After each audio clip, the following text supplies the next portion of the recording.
জাহাজের ভিতরে সবচেয়ে বেশি যন্ত্রাংশের মধ্যে পাম্পকেই বেশি দেখা যায়। তো আমাদের জাহাজের এতগুলো পাম্পের একটা অংশ, যেটা জ্বালানি তেলের জন্য যে পাম্পগুলো আমরা ব্যবহার করি, সেগুলোর কিছু অংশ একটা রুমে থাকে, যেটাকে আমরা বুস্টার রুম বলি। তো আমাদের জাহাজে এই জ্বালানি তেলের জন্য যে পাম্পগুলো থাকে, সেটার একটা অংশ যেটা একটা রুমের মাঝে থাকে, সেগুলো কত বড় আর কত বড় বড় পাম্প থাকে, চলুন এটা দেখিয়ে দিচ্ছি। এই যে রুমটাকে দেখছেন এক্সিট লেখার সামনে, এটাকে বলে আমাদের জাহাজের বুস্টার রুম, বা এই রুমের ভিতরে আমাদের জ্বালানির জন্য যে তেলগুলো থাকে, সেই তেলগুলোর যত পাম্প, বেশিরভাগ পাম্পই এখানেই থাকে।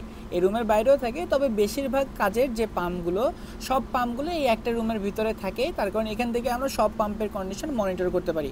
তো এখানে শুধু দেখেন এই জিনিসটা কতটা জটিল মনে হচ্ছে, পাইপলাইনগুলোকে কতটা কঠিন মনে হচ্ছে, বা দেখে প্রথম দেখায় সবারই এরকম মনে হওয়ার কথা।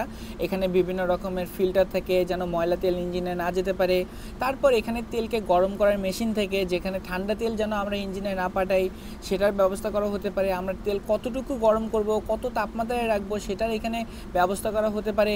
তারপর আমাদের যদি এখানে তেলের প্রেশার কমানো দরকার, সেগুলো আমরা এখান থেকে অ্যাডজাস্ট করে নিতে পারি, সব কিছু চেক করতে পারি। মানে আমাদের ইঞ্জিনকে সুস্থ স্বাভাবিকভাবে পরিচালনা করার জন্য যত কাজের দরকার হয়, তেল রিলেটেড যে কাজগুলো, সেই বেশিরভাগ জিনিসই এখানে আছে। এখানে জাহাজের মেইন ইঞ্জিনেরও আছে, জাহাজের যে জেনারেটর থাকে সেটার জন্য তেলের এখানে সিস্টেম